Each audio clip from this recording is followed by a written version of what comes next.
Welcome everyone to another episode of the Swing Easy Golf Podcast. I would normally keep how many numbers you're on, but I keep forgetting again the wrong ones and we have to reset it. So from now on, I'm literally just going to say welcome to the next episode. Today, we're going to be talking everything Hong Kong with LIV, a fantastic event that was once again done as extremely well, and well organized, good production, and just absolutely awesome. So we're going to go through that, talk about the winners, and then talk about the next events. But once again, I am joined by one of my best mates, is Damien. How are you, mate? I'm very well. I'm happy to get the review of Hong Kong underway, and then break it all down. Yeah, tell me about it. I'm all good. I'm all good. We feels like it's been ages since we've watched LIV because we've had that little bit of a break. I think we were spoiled with back-to-back weeks, and then we've just come back to a bit of a break, and now we're back into 3 weeks on the bounce of LIV Golf. Yeah. So it's going to be super excited for that. Before we do get into LIV Golf, it's the same question we ask every single week: have we done much golf this week? Personally, I played once, I think, just with yourself on Sunday. Did we play before that as well? we played Thursday, didn't we? We had a Thursday, cheeky knock on Thursday Thursday. as well. So we've had two Yeah, knocks this week. yeah. It's been a bit chilly. We had one good day of like a little bit of warm weather, and then it's just been freezing cold. But the weather looks okay over the next few days. But some steady golf overall, I would say. Yeah, it's been Yeah, nice to actually play on full greens as well.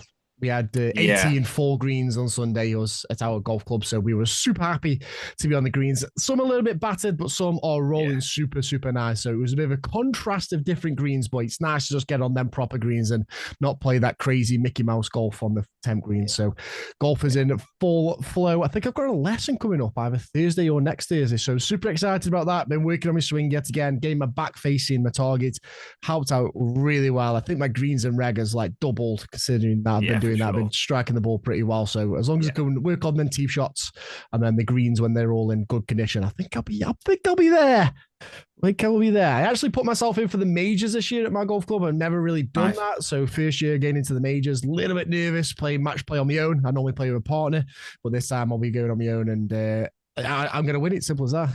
There were some butts. We're gonna win it. And He's going to be my caddy on finals day.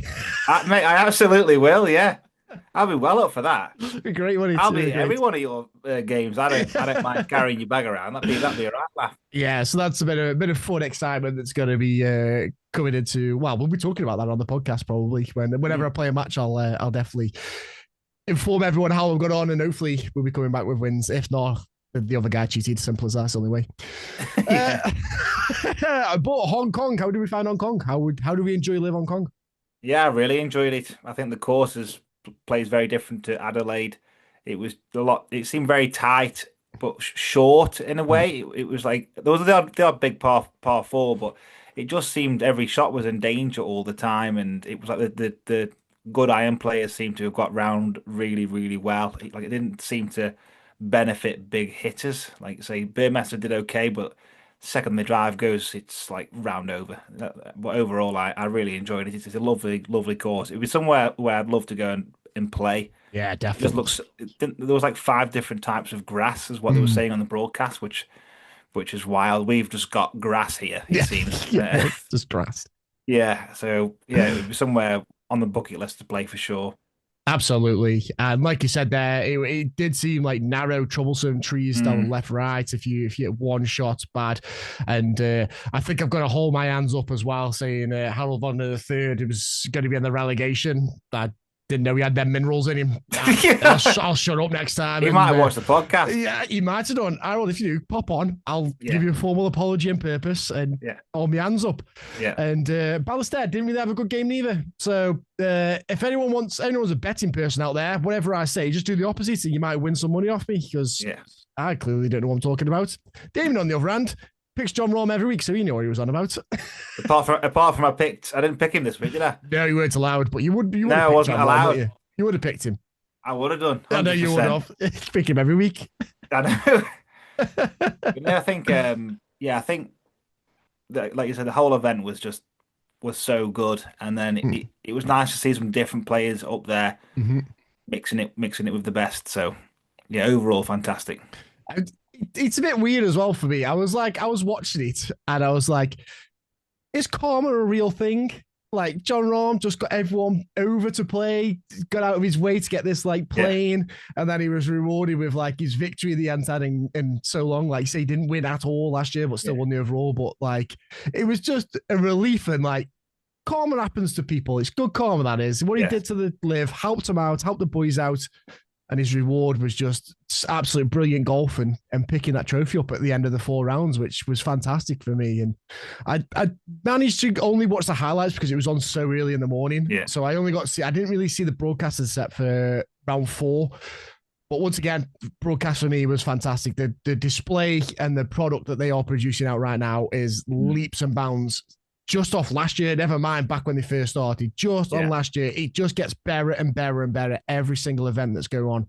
It's just fantastically done and just well put together. It just needs more eyes on it. Absolutely does. The only thing I'd say with that, and I'm going to be on a tangent here, but only being on TNT in the UK is an issue.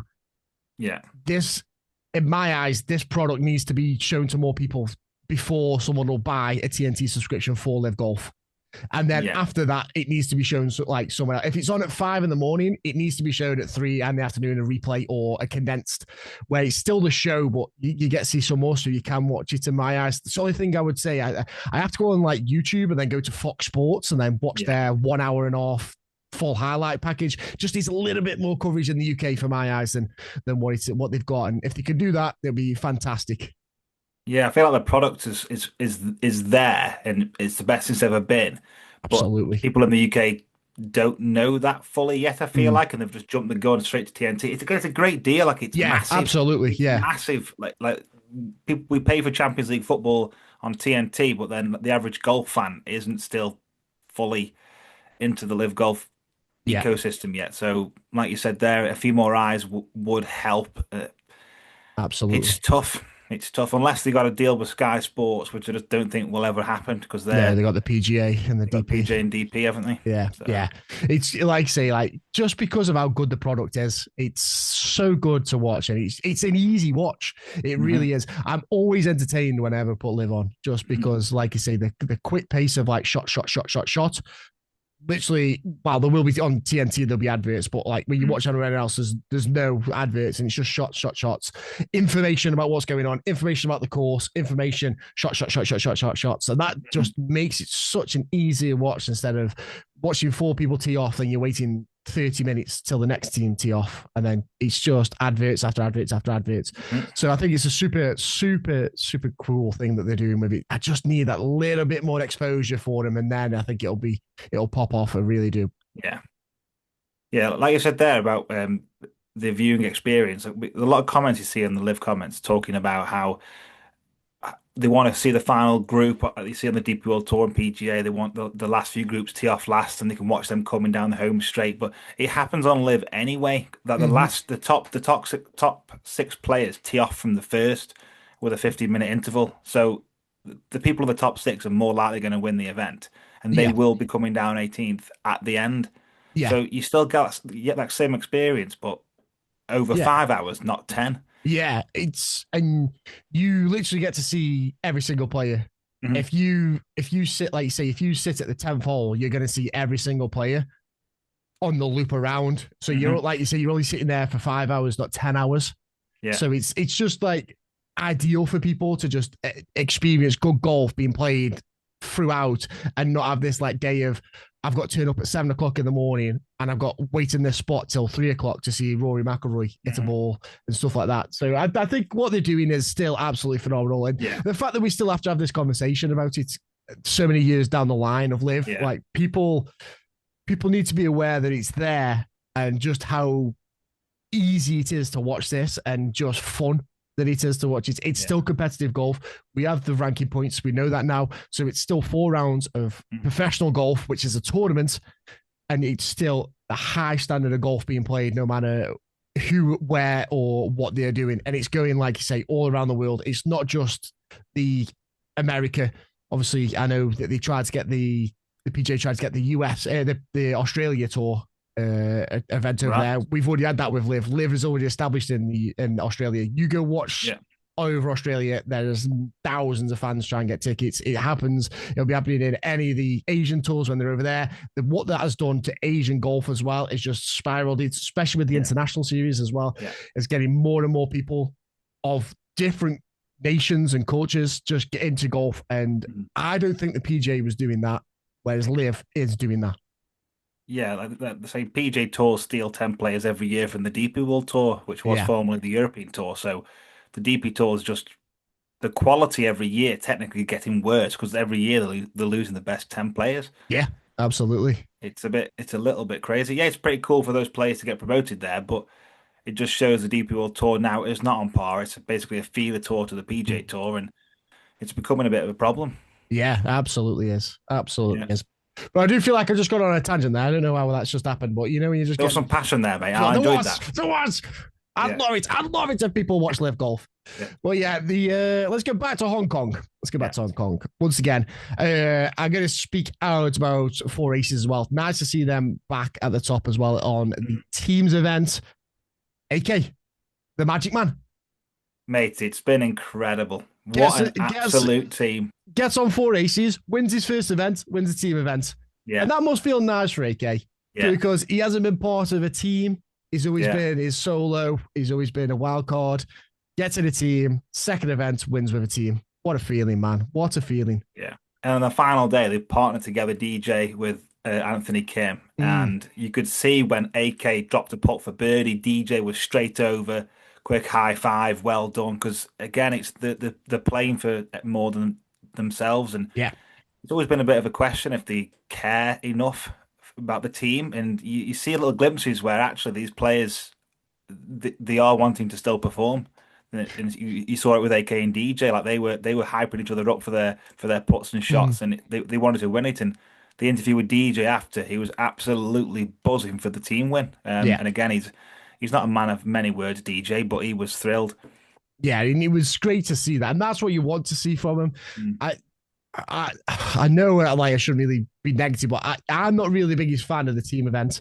I'm more of a solo, but that's because I've been brought up with PGA and I've been like solo. But when you do see stuff like that, it's like these boys do care and they love it. They absolutely love it, and that just makes me think, you know what, this team event is actually it's fun.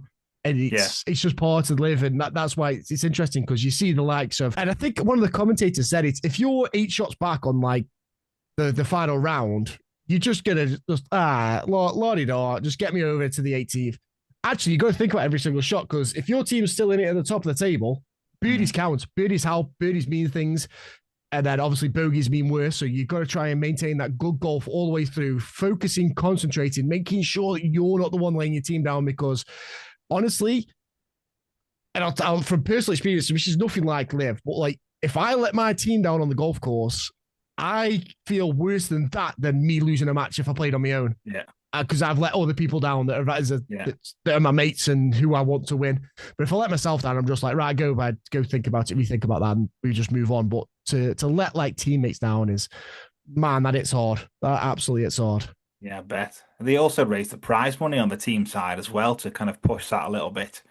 And then the teams, whether it was something like whatever money they win, or to a certain extent, they can use on their own marketing and the teams and everything else, like to build the franchises. So there's a bit of pressure there, like I said, to perform no matter what, because you might get dropped next season, even if you finish in the open zone. The team might not want you there. Yeah, that is true. There's a bit of pressure there. Yeah, if you haven't performed, but you've only just performed above that relegation zone, they still can get rid of you and move on to someone else and bring someone else in. And then that's where that money, like you say, that money comes in, where they can advertise their franchise of that team and potentially get someone that's interested and maybe get someone from across the golfing industry and get in from the PGA or the DP that would be interested in coming across, and they see that and they can offer them something a little bit special there with that. And that's what that money does for them team events. And before I get into all the statistics on that, once again, a massive big props to Jon Rahm. Like I said previously, obviously karma does come back and helps you out, and he definitely has there because he is in some unbelievable form of golf. He really is. He's been in the top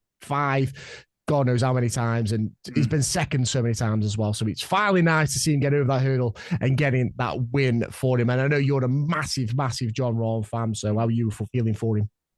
Yeah, he was genuinely ecstatic and relieved.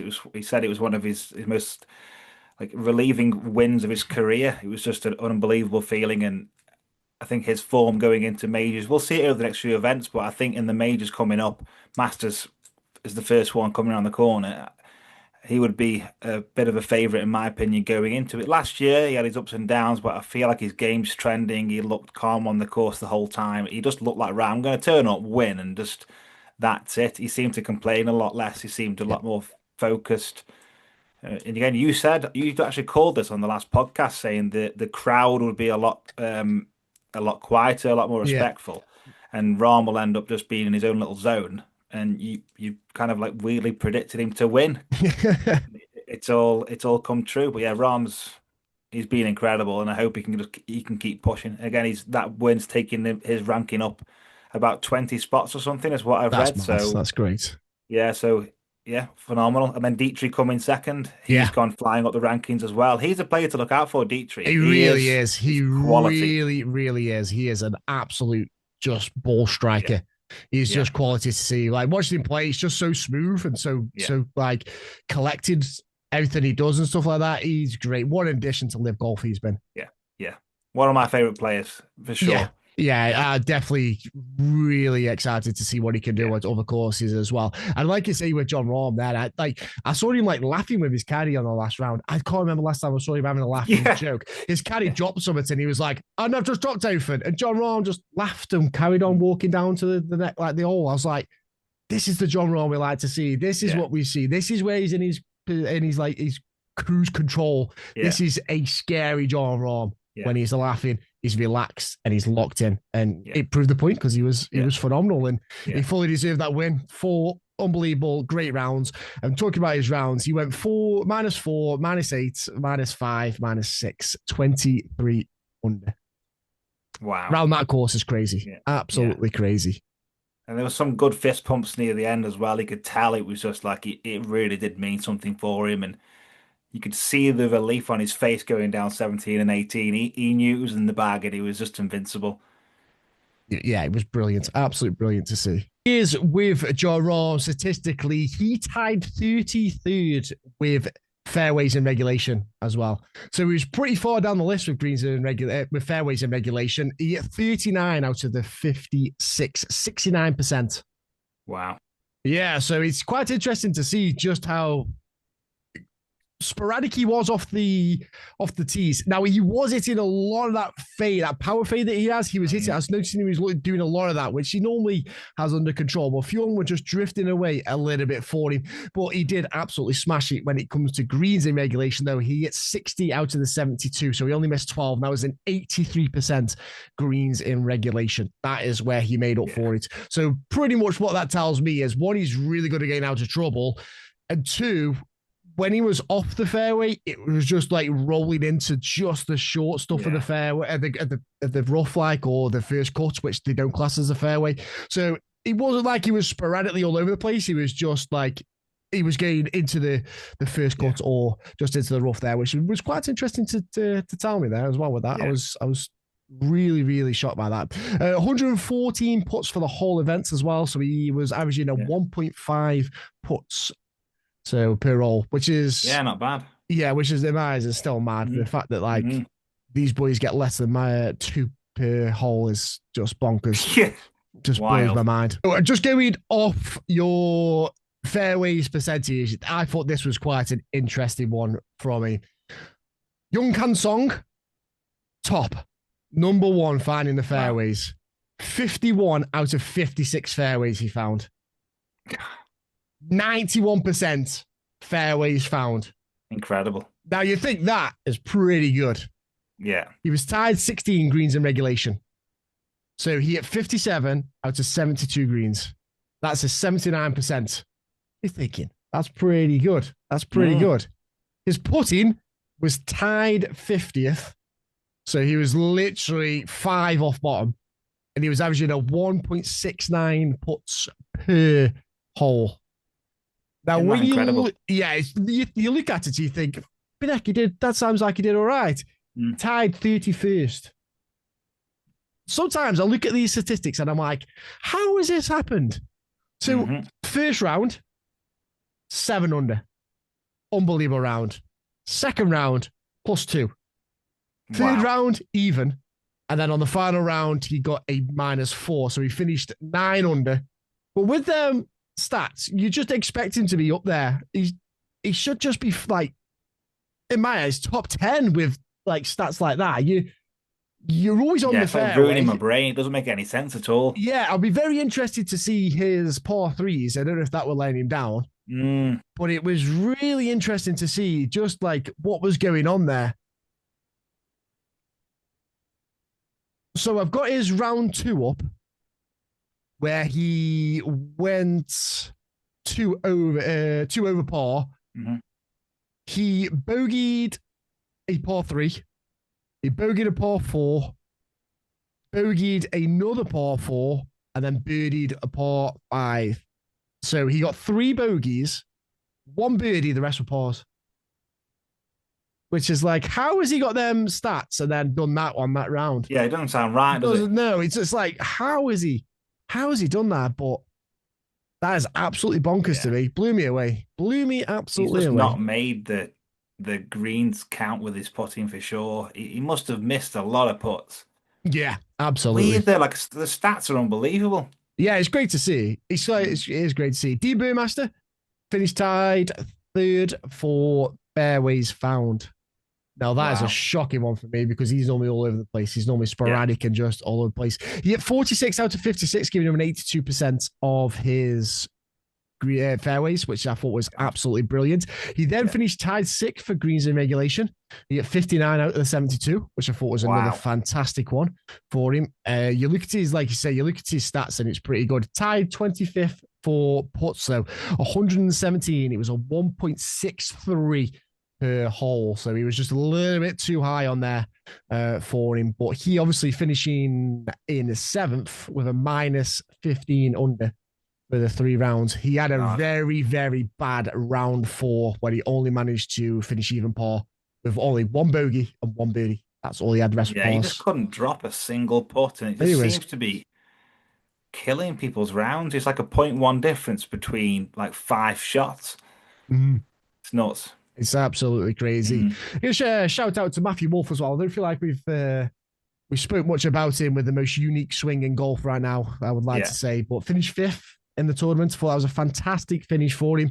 Really, really well played for him. And it's good to see him up there. And I like Matthew Wolf. I really do. And it's good to see him doing well, especially with that uniqueness of his swing. And sometimes when you look at his swing and you see him and he is like tied 30th for fairways found, which is 40 out of the 56, only managing a 70. I say only managing a 71, like I can hit 71. So it's just like, I'm happy with over 30, if I'm honest.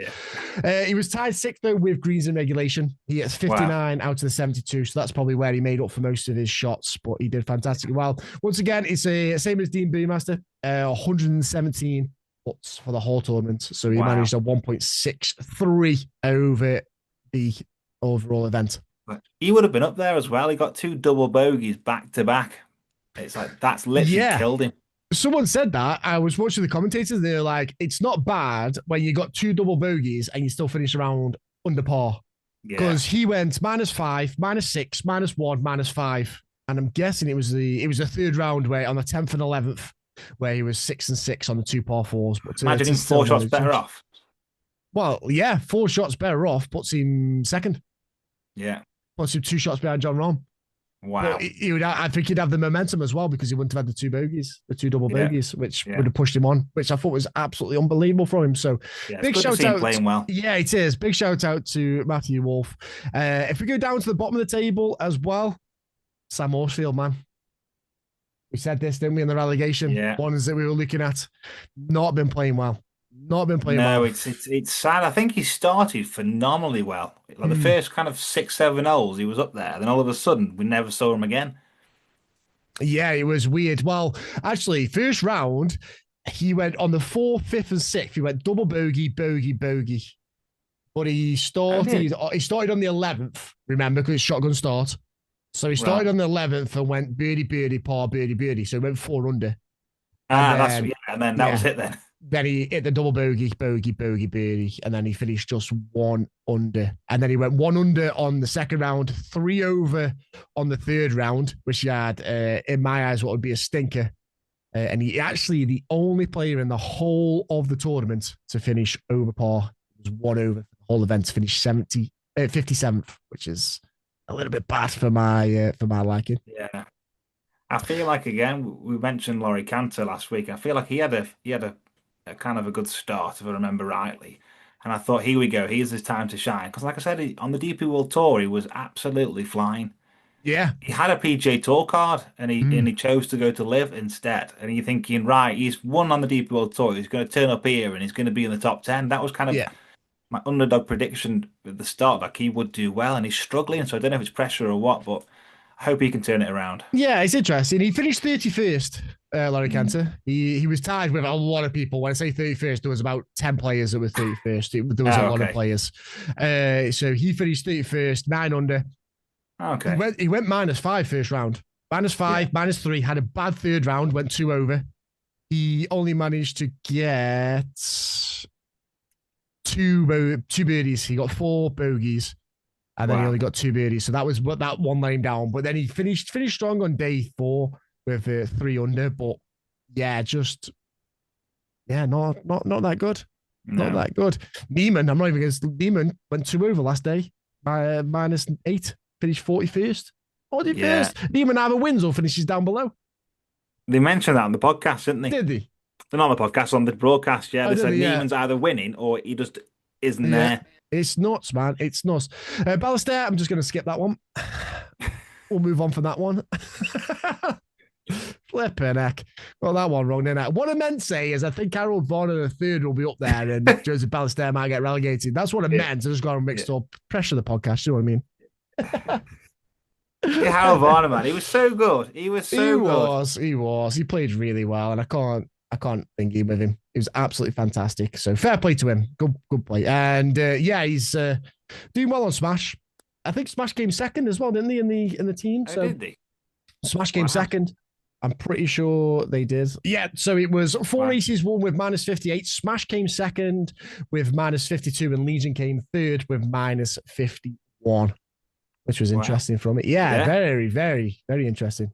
Good on him. Good on him. Yeah. And I like that the Smash. Obviously, Brooks leaving, so Taylor Gooch obviously taking over, becoming captain. Fair play, absolutely fair play. So, with all the statistics done and dusted, we look forward to Singapore.